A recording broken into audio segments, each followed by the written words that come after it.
Students, இன்றைக்கி நம்ம என்ன பார்க்க போகிறோம் அப்படின்னா, தேர்ட் லெசனில் topic Biot சார்ட்லா unit 3ல்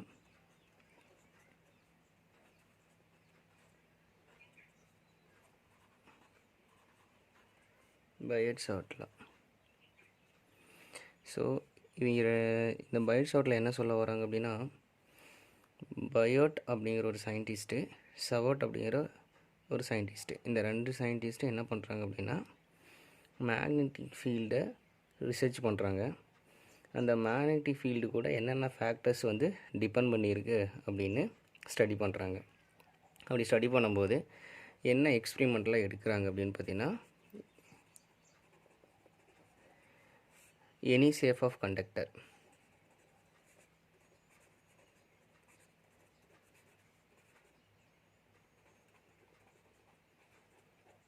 any shape of conductor, எந்த சேஃபில் இருக்கக்கூடிய ஒரு எந்த சேஃபாக இருந்தாலும் சரி, ஒரு கண்டக்டர் எடுத்து அந்த கண்டக்டர் வழியாக கரண்ட் கேரி பண்ணும்போது அதை சுற்றி ஒரு மேக்னெட்டிக் ஃபீல்டு இருக்குது, சம் டிஸ்டன்ஸில் மேக்னெட்டிக் ஃபீல்டு இருக்குது. அந்த மேக்னெட்டிக் ஃபீல்டு கூட என்னென்ன எலமெண்ட்ஸ் ஃபேக்டர்ஸ் வந்து டிபெண்ட் பண்ணியிருக்கு அப்படின்னு கண்டுபிடிச்சாங்க.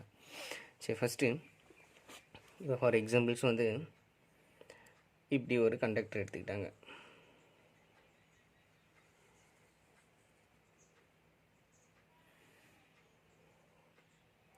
இந்த கண்டக்டருக்கு ஒரு பேட்டரி டெர்மினல் வந்து கனெக்ட் பண்ணிட்டாங்க. சரி, இது பாசிட்டிவ், இது நெகட்டிவ். ஸோ அப்போ இது வந்து ஒரு length of the conductor, any shape of conductor. இந்த கண்டக்டர் வழியாக ஸோ கரண்ட் கேரி ஆகுது. ஸோ கரண்ட்டு ஐங்கிற கரண்ட் வந்து கேரி ஆகுது. அப்படி கேரி ஆகும்போது இந்த கண்டக்டர் சுற்றியும் அப்போ சம் டிஸ்டன்ஸ் வரைக்கும் என்ன இருக்குது அப்படின்னா மேக்னெட்டிக் ஃபீல்டு இருக்கும். ஓகே, அப்போ இப்போ என்ன பண்ணுறோம் அப்படின்னா, இவ்வளோ பெரிய லென்த்துக்கு நம்மளால் மேக்னெட்டிக் ஃபீல்டு கண்டுபிடிக்கிறது ரொம்ப கஷ்டம். அதனால் அவங்க என்ன பண்ணிட்டாங்க அப்படின்னா, ஸ்மால் கன்சிடர். ஸோ அப்போ இதனுடைய லென்த் என்ன எடுத்துக்கிட்டாங்கன்னா, small element of length DL அப்படின்னு கன்சிடர் பண்ணிக்கிட்டாங்க. டிஎல் அப்படின்னு கன்சிடர் பண்ணிக்கிட்டாங்க. இந்த கன்சிடர் பண்ண லென்த்தோட மிட் பாயிண்ட்லேருந்து சம் டிஸ்டன்ஸ் இந்த இடத்துல மேக்னெட்டிக் ஃபீல்டு என்ன எப்படி இருக்குது அப்படிங்கிறது நம்ம கண்டுபிடிக்க போகிறோம். அப்போ ஆறுங்கிற டிஸ்டன்ஸில் நம்ம இந்த பாயிண்டில் நம்ம என்ன பிங்கிற பாயிண்டில் வந்து மேக்னெட்டிக் ஃபீல்டு கண்டுபிடிக்க போகிறோம். அப்போ இந்த ஆருக்கும் இந்த லென்த் ஆஃப் கண்டக்டருக்கும் உள்ள ஆங்கிள் தீட்டா. அப்போ இந்த மேக்னெட்டிக் ஃபீல்டு வந்து என்ன டைரக்ஷன்ஸில் இயலாங்க அப்படின்னா நம்ம ஆர் கேப், இந்த யூனிட் வெக்டார் அப்படின்னு நம்ம பார்க்குறோம். சரிங்கண்ணா, இப்போ நம்ம இது கூட என்னென்ன ஃபேக்டர்ஸ் டிபெண்ட் பண்ணியிருக்கு அப்படின்னு பார்க்கலாம். ஃபஸ்ட்டு ஃபேக்டர்ஸ் வந்து மேக்னெட்டிக் ஃபீல்டு அப்படின்னா இப்போ நம்ம கண்டுபிடிக்கிறதுக்கு இந்த இடத்துல நம்ம டிபின்னு தான் கண்டுபிடிக்க போகிறோம். டோட்டல் மேக்னெட்டிக் ஃபீல்டு இப்போ வந்து டோட்டல் மேக்னெட்டிக் ஃபீல்டு கண்டுபிடிக்கல. இந்த லென்த் ஆஃப் த கண்டக்டரில் ஸ்மால் எலமெண்ட் ஆஃப் கண்டக்டரில் இந்த லென்த்து தான் வச்சு இவ்வளோ லென்த்துக்கு இந்த லென்த்தோட மிட் பாயிண்ட்லேருந்து சம் டிஸ்டன்ஸில் ஒரு ஸ்மால் மேக்னெட்டிக் ஃபீல்டை நான் ஃபைண்ட் அவுட் பண்ண போகிறேன். அதனால தான் டிபின்னு பண்ணியிருக்கேன், ஸ்மால் மேக்னெட்டிக் ஃபீல்டு. அப்போ இந்த small magnetic field is directly proportional to first one current. ஏன்னா இந்த கரண்ட் வந்து இந்த கண்டக்டரில் ஃப்ளோ ஆகும்போது இந்த கண்டக்டரில் சம் டிஸ்டன்ஸில் என்ன டெவலப் ஆகுது அப்படின்னு பார்த்தீங்கன்னா மேக்னெட்டிக் ஃபீல்டு வந்து டெவலப் ஆகுதுன்னு அர்த்தம். அப்போ so depend upon, okay, so depend are inversely proportional are directly proportionals. Okay, அடுத்தது the directly proportional to magnitude of length of the element dl vector. ஏன்னா நம்ம இவ்வளோ லென்த் எடுத்துருக்கிறோம், இந்த லென்த்துக்கு எவ்வளோ மேக்னெட்டிக் ஃபீல்டு இருக்குது அப்படிங்கிறது நம்ம டிபெண்ட் பண்ணி சொல்லியிருக்கோம், ஃபேக்டர்ஸில் டிபெண்ட் பண்ணியிருக்கு அப்படின்னு சொல்கிறோம். அடுத்தது the directly proportional magnetic directly proportional to sine of the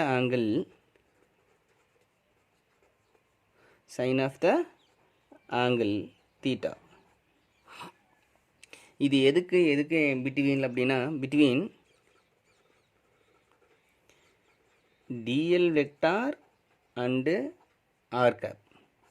நம்ம தான் பார்த்துருக்கோம்லக்கண்ணா, இங்கே ஆர் கேப்புக்கும் இந்த டிஎல் வெக்டார், இங்கே போகக்கூடிய டிஎல் வெக்டார், இந்த ரெண்டுக்கும் பிட்வீனில் இருக்கக்கூடிய சைன் ஆஃப் த ஆங்கிளுக்கு பொறுத்து மேக்னெட்டிக் ஃபீல்டு வந்து டிபெண்ட் பண்ணியிருக்கும். ஸோ ஒரு மேக்ஸிமம் மாதிரி மினிமம் அதை பொறுத்து டிபெண்ட் பண்ணியிருக்கும். அடுத்தது, so magnetic field inversely proportional to R square. Okay, directly proportional சொன்னீங்கன்னா 1/r ஸ்கொயர், இன்வெர்ஸ்லி ப்ரொப்போர்ஷனல் சொன்னீங்கன்னா ஆர் ஸ்கொயர். ஓகே, சரி. இப்போ இது இந்த ஆரோட டிஸ்டன்ஸ் அதிகமாக ஃபார் எக்ஸாம்பிள்ஸ் வந்து ஆரோட டிஸ்டன்ஸ் அதிகமானுச்சு அப்படின்னா மேக்னெட்டிக் ஃபீல்டோட வேல்யூ வந்து என்னவாகும், நமக்கு கம்மியாகுன்னு அர்த்தம். இல்லை ஆரோட வேல்யூ கம்மியாக இருக்குது, டிஸ்டன்ஸ் கம்மியாக இருக்குது, அப்போ மேக்னெட்டிக் ஃபீல்டு வந்து அதிகமாக இருக்கும். அப்போ டிஸ்டன்ஸ் இன்க்ரீஸ் ஆக மேக்னெட்டிக் ஃபீல்டு வந்து ஸோ கம்மியாகும். அதேமாரி ஆரோட டிஸ்டன்ஸ் கம்மியாக மேக்னெட்டிக் ஃபீல்டோட டிஸ்டன்ஸ் வந்து அதிகமாகும். ஓகேக்கண்ணா. சரி, இதை மேண்டியூடு ஸ்கேலார் நொட்டேஷன் ஃபார்முலாவில் எழுதலாம். இப்போ ஸ்கேலார்னால் நமக்கு தெரியும், மேண்டியூட் நொட்டேஷன் ஃபார்முலாவில் எழுதலாம். Scalar form. அப்போ dB is directly proportional to I dl sin theta. இதெல்லாமே ஒரு directly proportional ஃபார்முலா இருக்குது. inversely proportional formula r squared. இதுதான் கண்ணா. ஸோ அப்போ இங்கே இந்த ப்ரொப்போர்ஷனாலிட்டியை ரிமூவ் பண்ணிட்டோம் அப்படின்னா இதுக்கு ஒரு கான்ஸ்டன்ட், ப்ரொப்போர்ஷனாலிட்டி கான்ஸ்டன்ட் டேர்மை கொண்டு வருவோம். என்னது ப்ரொப்போர்ஷனாலிட்டி டேர்மாக scalar formula TB directly proportional IDL sin theta divided by r squared அப்படிங்கிறது ஒரு சிங்கிள் ஃபார்ம் எழுதியிருக்கிறோம். இதில் நல்லா புரிஞ்சுக்கணும், இந்த ப்ரொப்போர்ஷனாலிட்டியை ரிமூவ் பண்ணிட்டோம் அப்படின்னா ஒரு கான்ஸ்டன்ட் டேர்ம் கொண்டு வரும். அந்த கான்ஸ்டன்ட் டேர்ம் வந்து கேவோட வேல்யூ வந்து பார்த்திங்க அப்படின்னா μ0 divided by 4π. μ0 அப்படிங்கிறது வந்து பார்த்திங்கன்னா பெர்மியபிலிட்டி ஆஃப் ஃப்ரீ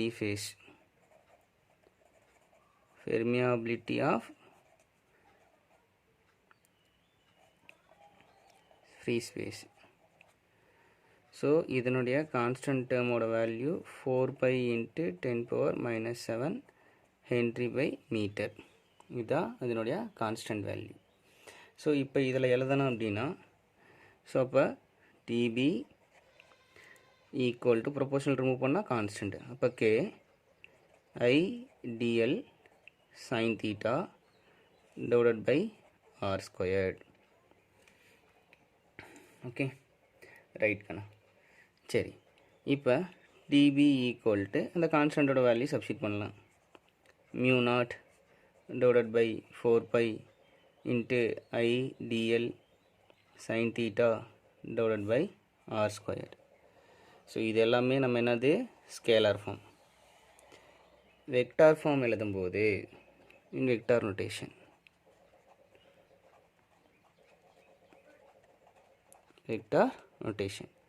அப்போ dB vector equal to μ0 divided by 4π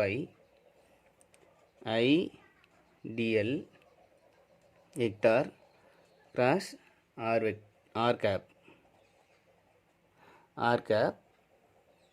divided by r squared. Sir, இந்த ஃபார்முலாவில் வந்து பார்த்திங்கன்னா ஸ்கேலரில் சைன் தீட்டா போட்டிருக்கீங்க. அப்போ இங்கே வந்து r cap கிராஸ் ப்ராடக்டில் வந்து பார்த்திங்கன்னா நமக்கு சைன் தீட்டா வரும். கிராஸ் ப்ராடக்ட்னா சைன் தீட்டா. அப்போ எதுக்குன்னா dl வெக்டாருக்கும் r capக்கும் ஸோ கிராஸ் மல்டிப்ளிகேஷன் பண்ணும்போது நமக்கு ஒரு டைரக்ஷன் கிடைக்கும். அந்த டைரக்ஷனில் தான் இந்த மேக்னெட்டிக் ஃபீல்டோட டைரக்ஷன் கிடைக்கும்.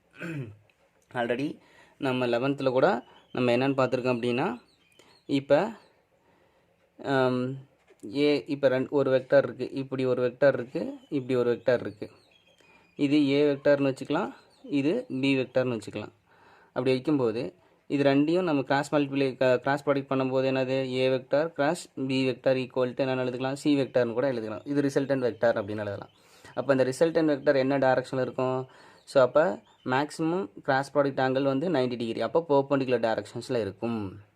ஓகே, ஸோ அப்போ அதேமாரி தான் அப்போ நமக்கு வந்து இது ஆர் வெக்டார், இது வந்து டிஎல் வெக்டார், இதுதான் DL element of length vector இருக்குது. இது ரெண்டுக்கும் இன்பிட்வீனில் தான் தீட்டா இருக்குது. அப்போ இப்படி இருக்குன்னு அர்த்தம். ஸோ அப்போ இதுதான் வந்து மேக்னெட்டிக் ஃபீல்டோட டைரக்ஷன். அப்போ அந்த டயக்ராமில் காமிச்ச மாரி அப்போ அந்த டயக்ராமில் வந்து பார்த்திங்க அப்படின்னா அந்த பாயிண்டில் இன்வர்ஸ் டைரக்ஷனில் இருக்கும். புக்கில் பார்த்திங்கன்னா அந்த இடத்துல இன்ட்டு போட்டிருப்பாங்க. இன்ட்டு போட்டால் இன்வர்ஸ் டைரக்ஷன், மேக்னெட்டிக் ஃபீல்டு வந்து அந்த பேப்பர் பிளேன் ஆஃப் த பேப்பருக்கு இன்வர்ஸ் டைரக்ஷன்ஸில் இருக்குதுன்னு அர்த்தம். ஓகே, ஸோ இப்படி இருக்குது, இன்வர்ஸ் டைரக்ஷனில் இருக்கும். அப்போ இதுதான் அந்த லென்த் ஆஃப் த கண்டக்டர் அப்படின்னா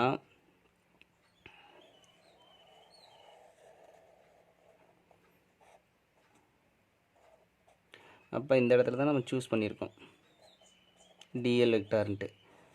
இதிலிருந்து ஆர் கேப். அப்போ இதுக்கும் இருக்குன்னா எலமெண்ட் ஆஃப் வெக்டார் டிஎல் தீட்டான்னு வச்சுக்கலாம். இப்போ இந்த பாயிண்டில் தான் மேக்னெட்டிக் ஃபீல்டு என்ன டைரக்ஷனில் இருக்குது அப்படின்னா, ஸோ இந்த இடத்துல இன்ட்டு போட்டிருப்பாங்க. அப்படின்னா அது பெர்பெண்டிகுலர் டைரக்ஷனில் இன்வர்ஸ் டைரக்ஷனில் இருக்குதுன்னு அர்த்தம். ஓகேங்கண்ணா. ஸோ இதுமாரி நம்ம என்ன பண்ணலாம் அப்படின்னா, இப்போ இந்த ஸ்மால் எலமெண்ட்டுக்கு தான் நம்ம கண்டுபிடிச்சிருக்கோம். இந்த டோட்டல் எலமெண்ட் ஆஃப் கண்டக்டருக்கு வந்து பார்த்திங்கன்னா, ஸோ மேக்னெட்டிக் ஃபீல்டு கண்டுபிடிக்கிறதுக்கு நம்ம ஆல்ரெடி நம்ம 11th படிச்சிருக்கோம். ஸோ டிஃப்ரென்ஷியேஷன்லேருந்து நம்ம டோட்டல் வேல்யூ கண்டுபிடிக்கணும் என்ன பண்ணணும் அப்படின்னா இன்டகிரேட் பண்ணணும். அப்போ இன்டகிரேட் பண்ணிங்க அப்படின்னா அப்போ ஸோ டிபி வெக்டரோட மேக்னிடியூட் வேல்யூ என்ன, DB equal to μ0 divided by 4π IDL sine theta divided by R squared. இது வந்து டோட்டல் கண்டக்டரோட மேக்னிடியூட் வேல்யூ, இது ஸ்மால் மேக்னிடியூட் வேல்யூ. ஓகே, இப்போ அந்த டோட்டல் கண்டக்டர் ஆஃப் இதோட மேக்னிடியூட் வேல்யூனா இதை இன்டகிரேட் பண்ணணும். அப்போ இன்டகிரேட் பண்ணிங்கன்னா so integration of DB vector equal to அப்போ என்ன வரும், இன்டகிரேஷன் ஆஃப் டிபினா பின்னு வரும். அப்போ B equal to integration of DP equal to integration of டிபியோட வேல்யூ என்னது μ0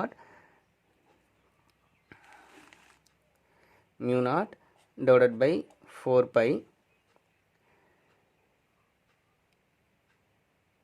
I dl sin theta divided by r square.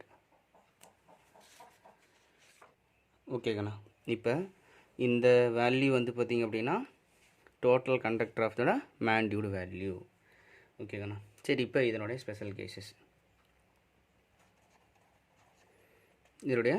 Special cases எப்படின்னு பார்த்தீங்கன்னா, இப்போ இந்த கண்டக்டர் இருக்குது. இப்போ அந்த கண்டக்டர் இருக்கா, இப்போ ஃபார் எக்ஸாம்பிள்ஸ் வந்து இதுதான் அந்த கண்டக்டர், நம்ம எடுத்துக்கூடிய கண்டக்டர். இந்த கண்டக்டரில் இப்போ டிஎல் வெக்டார்னு எடுத்துக்கிட்டோம். இப்போ அந்த பாயிண்ட் பி வந்து ஆரோட டிஸ்டன்ஸில் நம்ம மார்க் பண்ணோம். ஆனால் இந்த பாயிண்ட் வந்து இந்த பிங்கிற பாயிண்ட்டு இதுமேலேயே நான் மார்க் பண்ணிட்டேன். இந்த கண்டக்டர்லேயே அதனுடைய மேக்னெட்டிக் ஃபீல்டு என்ன அப்படின்னு நான் கண்டுபிடிக்க போகிறேன். அப்போ டிஸ்டன்ஸ் குறைய குறைய மேக்னெட்டிக் ஃபீல்டு என்ன ஆகும், அதிகமாகும்னு பார்த்தோம். அப்போ அந்த கண்டக்டர் மேலேயே அதனுடைய மேக்னெட்டிக் ஃபீல்டு என்ன அப்படின்னு நம்ம பார்க்குறோம். அப்போ கண்டிப்பாக இந்த மேக்னெட்டிக் ஃபீல்டு வந்து என்ன ஆன்சர் அப்படின்னா 0. எதனால் சார் 0 அப்படின்னு பார்த்தீங்கன்னா, ஸோ அப்போ அந்த கண்டக்டர் ஆரும் இந்த டிஎல், அப்போ ஃபார்முலா மேக்னிடியூட் ஃபார்முலா என்ன, DB equal to μ0 divided by 4π IDL sine theta divided by R square. அப்போ நமக்கு வந்து பார்த்திங்க அப்படின்னா நமக்கு சைனோட ஆங்கிள் வந்து இங்கே என்ன அந்த கண்டக்டர் மேலேயே இருக்கனால 0 டிகிரி. Sign 0 டிகிரியோட value 0. அப்போ டோட்டலாக மேக்னெட்டிக் ஃபீல்டோட வேல்யூ என்னவாயிரும் 0 ஆயிரும். இது ஃபஸ்ட்டு கேஸ். ரெண்டாவது கேஸ் என்னென்னா, அந்த கண்டக்டருக்கு பர்பெண்டிகுலர் அந்த பாயிண்ட் வந்து நம்ம என்ன பண்ணுறோம் அப்படின்னா பர்பெண்டிகுலராக எடுக்கிறோம். அப்போ பர்பெண்டிகுலராக எடுத்தோம்னா அப்போ இது பேரலாக இருக்குது, ஒரே பாயிண்டில் இருக்கனால பேரலல். இப்போ பர்பெண்டிகுலராக எடுத்தோம் அப்படின்னா ஓகே, அந்த இப்போ இதுதான் அந்த கண்டக்டரு. இப்போ இந்த கண்டக்டருக்கு இப்படி நான் பர்பெண்டிகுலராக ஒரு பாயிண்ட் எடுக்கிறேன். அப்போ பாயிண்ட் இப்படி எடுத்தோம் அப்படின்னா அப்போ நம்ம என்ன ஆகும், formula DB equal to μ0 divided by 4π IDL sine theta divided by R squared. இப்போ பர்பெண்டிகுலர் அப்படின்னா தீட்டாவோட வேல்யூ எவ்வளோ இருக்கும் 90 டிகிரி.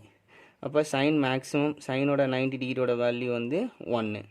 அப்போ டிபி ஈக்குவல்ட்டோட வேல்யூ வந்து என்னவா கிடைக்கும், அப்போ டிபி அப்போ ஈஸ் என்ன ஆகும் அப்படின்னு பார்த்தீங்கன்னா வெக்டார் ஈஸ் ஈக்குவல் டு என்னது மேக்ஸிமமாக கிடைக்கும். டிபி ஈஸ் என்னது மேக்ஸிமமாக கிடைக்கும். ஸோ இப்போ இந்த டிபி அப்போ எழுதும்போது அந்த வெக்டார் ஃபார்மில் எழுதும்போது DB vector equal to μ0 divided by 4π IDL அப்போ divided by R squared into N cap. N அப்படிங்கிறது வந்து பார்த்திங்கன்னா யூனிட் வெக்டார், என் கேப்புங்கிறது என்னது யூனிட் வெக்டார். ஓகே, ஸோ இது perpendicular to both IDL vector and R cap. So இது ரெண்டுக்கு தான் அந்த பர்பெண்டிகுலர் டைரக்ஷன்ஸில் இருக்கும். ஓகேக்கண்ணா. சரி, நெக்ஸ்ட் வீடியோவில் இந்த சிமிலரிட்டிஸ் பிட்வீன் வந்து Coulomb's law and magnetic field Biot Savart லாவுக்கும் உள்ள சிமிலரிட்டிஸ் பார்ப்போம்.